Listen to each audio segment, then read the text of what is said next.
Sa kabila nga po ng ipinakitang performance ni Stephen Curry sa kanilang game ngayong araw sa New York Knicks, natalo pa rin sila dito na siyang rason bakit bumalik muli sila sa pang-10 pwesto sa Western Conference na mayroong kasalukuyang record 35-33. Kaya hindi na nga po nakapagtataka kung bakit nanlumo ngayon ang halos lahat ng kanilang mga miyembro sa kanilang pagkatalo. Aminado rin naman nga po si Coach Steve Kerr na sa harap ng media na hindi talaga naging sapat ang ipinakita nilang performance para manalo lamang. Maliban nga po kay Steve Kerr, sinabi rin naman ni Stephen Curry na wala nga po silang sapat na oras o laro ngayong regular season para makabuo pa ng momentum. Pero kahit ganon, wala rin naman siyang pakialam kung anong pwesto sa standings ang kanilang makuha at kung sino man ang kanilang makatapat, basta't ang gusto at mahalaga lamang sa kanya ngayon, makapasok sila sa darating na playoffs. Samantala, tuluyan na nga po mga idol nakabalik ang Los Angeles Lakers sa pang-siyam na pwesto sa West matapos nila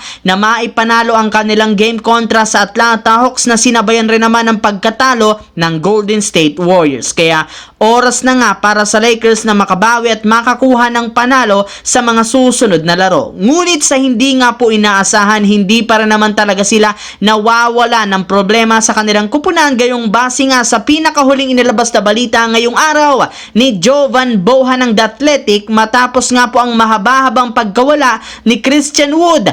Inaasahan na nga po na mawawala muli ito sa kanilang team sa mga susunod na linggo since kailangan nga po nitong sumailalim sa isang operasyon para maayos ang nadali nitong tuhod. And since patapos na ang regular season, mukhang hindi na nga ito makakahabol o makakabalik pa ngayong regular season. Kaya payo nga po ng kanilang mga fans, kunin na nga po nilang muli ang kanilang dating sentro na si Dwight Howard na maaari pa nilang magamit bilang pamalit kay Christian Wood. Bale, desidido para naman nga ito na makapaglarong muli sa Lakers since eto na nga ang nagsabi na siya lamang ang nag-iisang sentro na kayang makapagpigil sa mga European big man katulad ni Nikola Jokic at dumanta sa bonus ng Denver Nuggets sa Sacramento Kings. Kaya mukhang isa na nga ito sa mga senyales na dapat at kailangan talaga nilang kunin ang isang Dwight Howard. Dito naman, since nga po mga idol papalapit na ang pagtatapos ng regular season, napakahalaga para sa mga teams